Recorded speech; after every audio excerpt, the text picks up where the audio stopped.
नमस्कार, आपण पाहतात RTN न्यूज 24 HD. नांदेडहून मुख्य संपादक फराद बेग तळेगावकर यांची रिपोर्ट. मौजे जारेकोट तालुका धर्माबाद जिल्हा नांदेड येथील ग्रामपंचायत कार्यालयाच्या गट क्रमांक 177 मधील 350 एकर जवळपास जमिनीवर गायरान जमिनीवर अनेक वर्षापासून नियमबाह्यरित्या अनधिकृतपणे सोलार प्लांट चालू आहे. त्यापासून जारेकोट गावचा शाश्वत विकास झाला नाही किंवा या प्रोजेक्टचा कोणाचा फायदा झाला नाही. यासाठी सोलार प्रोजेक्ट चालविण्यावर व त्यांना परवानगी देण्यात आली त्यांच्यावर दंड लावून संबंधित जागा नागरिकांच्या विकासासाठी भव्य गार्डन, व्यायामशाळा, क्रीडांगण, नानानानी पार्कसह गावातील बेरोजगार नागरिकांच्या हातात काम देण्यासाठी बेरोजगारी हटविण्यात यावी. याकरिता ग्रामपंचायतच्या जमिनीवर काहीतरी उद्योगधन, फॅक्टरी, कंपनी अशी उभारण्यात यावी, म्हणजे गावातील बेरोजगार नागरिक यांच्या हातात काम मिळवून द्यावे. म्हणून 10 ऑगस्ट 2026 रोजीपासून जारेकोट ग्रामपंचायत कार्यालयाच्या ठिकाणी बेमुदत उपोषण धरण्यात आला. या गावातील बेरोजगार नागरिक व उपोषणकर्ते आपली दुःखद भावना व भूमिका मीडियासमोर मांडत आहे. आपण या व्हिडिओमध्ये सविस्तर पाहू शकाल. जिल्ह्यातील व महाराष्ट्रातील संपूर्ण माहिती पाहण्यासाठी RTN न्यूज 24 HD यूट्यूब चॅनलला सबस्क्राईब आणि लाईक करा. आपण जारेकोट तालुका धर्माबाद जिल्हा नांदेड या ग्रामपंचायत कार्यालयाच्या आवारामध्ये जे आपण कोण्या संदर्भात बेमुदत धरलात याचं आपल्याला कार्य सांगायचं. आम्ही हे शासकीय गायरान जे आहे आमच्या जारेकोटमध्ये जवळपास 350 एकर गायरान हे जारेकोटला अवेलेबल झालेले आहे. ओके. त्या जारेकोटमध्ये 350 एकर गायरानामधून हे जे ग्रामपंचायतचे जे आमचे जे गोरगरीब जे किसान जे आहेत ना, त्यांनी आहे की नाही करून खात होते. त्यांची उपजीविका हे 40 वर्षापासून चालू होती. गायरानावर ते उपजीविका म्हणजे भागवत होते. जे गोरगरीब जे नागरिक आहेत त्यांना शेती नसल्यामुळं ते शासनाच्या गायरानामध्ये आपले उदरनिर्वाह करत होते. तर त्याच्यामध्ये सोलार जे प्रकल्प आला तर त्यांना शासन दिली का परवानगी? त्यांचं म्हणणं असं आहे, आम्हाला निदर्शनामध्ये असं आणून द्यायला की ते डायरेक्टली मुख्यमंत्र्यांचं आदेश आहे म्हणून ते स्वतःहून ते त्याच्यावर प्रोजेक्टवर काम केलेले आहेत. मग आम्ही ग्रामपंचायतीला विचारलं की बाबा आम्ही 7/12 जेव्हा चेक केल्या होत्या त्याच्यावर उल्लेख केलेला आहे की ग्रामपंचायत सहकारी शासकीय गायरान म्हणून त्याच्यावर उल्लेख केलेला आहे 7/12वर. तर मग आम्ही ग्रामपंचायत सरपंच साहेबांना विचारलं की बाबा तुम्ही त्यांना काही न हरकत प्रमाणपत्र वगैरे असे काही पुरवठ्या केल्या का?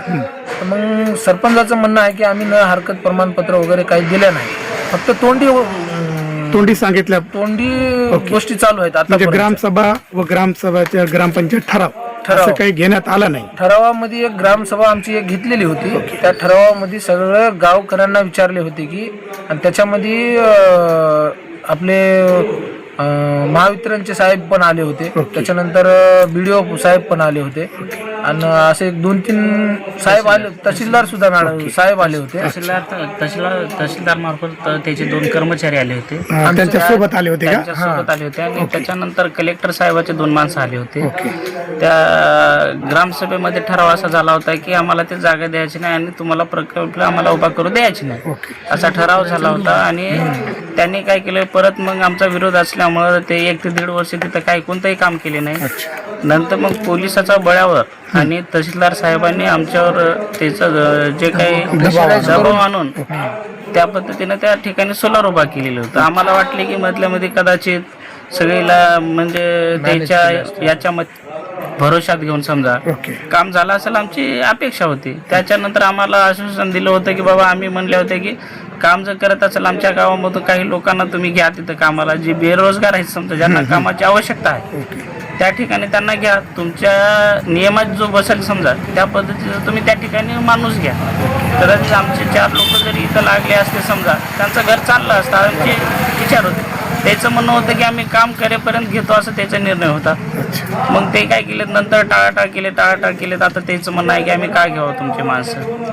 म्हणजे आपल्या शासनाच्या जे जमीन आहे त्याच्यावर जे जमीन शेतमालक त्यांना काहीतरी आपले शासनाचे कागदपत्र आपल्याजवळ अवेलेबल होते का? म्हणजे नावावर झालेले गायरान असं काही? नाही, गायरानासाठी अनावर झालेले नाही. आणि प्लस मध्ये म्हणलं तर आहे की नाही, जेव्हा जारीकोट गावामध्ये आमदार साहेबाची बैठक होती ओके. त्यांच्यामध्ये सुद्धा आमदार साहेबांना आहे की नाही आम्ही निवेदन दिल्या होत्या. राजे संभाजी पवार राजे संभाजी पवार साहेबांना आम्ही निवेदन दिल्या होत्या. तहसीलदार मॅडम पण होते, सगळा स्टाफ होता, सरकारी कर्मचारी सगळा स्टाफ असताना त्यांना आम्ही निवेदन दिलं होतं की आम्ही सगळेजण निवेदन दिल्या होत्या की मग आम्ही म्हणलं की साहेब आमच्याकडे 350 एकर जमीन अवेलेबल आहे, त्याच्यामधूनच गोरगरिबांची जमीन एक 20 एकर सोलार प्लॅनसाठी ते अवेलेबल करून दिलेत म्हणून असं म्हणून त्यांना म्हणल्यानंतर मग साहेबांना त्यांनी तहसीलदार मॅडमला डायरेक्ट आदेश दिले होते की 350 एकर जमीन जे आहे ते मोजमाप करून काय आहे ते ग्रामपंचायतच्या हवाली करून ताब्यात देऊन या गोष्टी म्हणले होते. त्याला म्हणून मी मिनिमम 1 ते 1.5 वर्ष झाला. म्हणजे कागदपत्राचं काय केलं नाही, तोंडी सांगितलं, फक्त तोंडी आश्वासन होते त्या गोष्टीची. आम्ही काय म्हणलं मग ते झाल्याच्या नंतर आम्ही आहे की नाही ग्रामसेवक साहेबांना आहे की नाही एक माहितीच्या अधिकारासाठी मध्ये आम्ही न हरकत प्रमाणपत्र तुम्ही त्या सोलारला पुरवठा केला का या गोष्टीसाठी माहिती द्यावा म्हणून आम्ही दिल्या. त्याच्यानंतर ग्रामसेवक साहेब म्हणतात की आम्हाला तर सविस्तर काय माहिती दिली नाही. आम्हाला काय म्हणतात की 177 गायरान जी आहे त्याच्यामध्ये आहे की नाही आम्ही ग्रामपंचायत त्यांना कागदपत्र वगैरे काही असे दिलेले असं काय आढळून आलं नाही. म्हणजे ह्या गोष्टीवर असं विचार करायची गोष्ट आहे की आढळून आलं नाही. आणि आम्ही म्हणलं की बाबा टॅक्स वगैरे काही देत असतील, हे बघा ग्रामपंचायतच्या हितासाठी जर त्या गोष्टी जर होत असतील तर आम्हाला त्याचा विरोध नव्हता. पण गावाच्या गावामध्ये आल्यानंतर गावाचा विकास पण पाहिजे ना, त्याच्यावर ग्रामपंचायत कार्यालयाचे त्याच्यावर हक्क असते ना, विचारपूस करण्याचा हक्क असते. त्याच्यामध्ये आहे की नाही ते नाही म्हणतात की आढळून आले नाहीत. मग त्याच्यानंतर टॅक्स वगैरे काही दिले का नाही ते पण आढळून आले. ह्या गोष्टीचे उडवाउडीचे उत्तर देण्याचं चालू आहे त्यांचं कंटिन्यू. असं आमचं म्हणणं आहे की आता तुम्ही 10 ऑगस्ट 2026 या रोजीपासून आपण जे 11:30 वाजेपासून जे आपण उपोषणावर बसलात त्यावेळेपासून कोणीतरी कर्मचारी अधिकारी किंवा कोणी असे आपल्याला येऊन आश्वासन देऊन असं काही बोलणं झालं का? असं काहीच बोललं नाही सर. नाही का? कोणीच आलं नाही आजपर्यंत. 3 दिवस झाले तुम्हाला संपूर्ण? कोणीच आलं नाही. आणि आम्ही हे चर्चा कलेक्टर साहेबांना पण सांगितल्या होत्या, कडले साहेबांना. त्यांचं म्हणणं होतं की तिथं कोणता जरी प्रोजेक्ट आला समजा तरी त्याला 100% ग्रामपंचायतची सहमती लागते. बरोबर. आणि आमच्या ग्रामपंचायतचं म्हणणं आहे की आमचं काहीच लागणार तिथं. आणि त्याचं आमचं लागत नसल्यामुळे आम्ही तुम्हाला काही देऊ शकत नाही असं ग्रामपंचायतचं म्हणणं आहे. आमच्या हातात काही नाही, फक्त तहसीलच्या हातात आहे सगळं. पंचायत समिती व तहसील कार्यालय यांची जबाबदारी आहे असं म्हणतात तुम्हाला? ओके.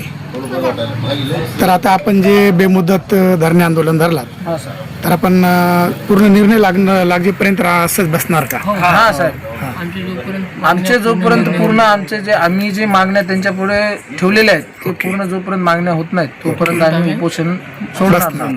तर ग्रामपंचायत कार्यालयाचे कोणी अधिकारी सरपंच किंवा असं काही आपल्याला जवळ गावची असं काही समजण्यासाठी काही आले की नाही? सध्या तर ते म्हणतात की आमच्याकडे त्याचा काहीच नाही. आम्ही ज्या गोष्टी मागू लागलो त्यांना सरपंच साहेब म्हणतात आणि ग्रामसेवक साहेब म्हणतात की आम्ही कसं तुम्हाला देऊ शकणार नाही. त्या गोष्टीचा जर अधिकार नाही की बाबा आम्ही त्या गोष्टी कागद बरोबर. याचे तहसील व कलेक्टर साहेब या दोघांचाच भूमी अभिलेख याची जबाबदारी म्हणणं आहे समजा.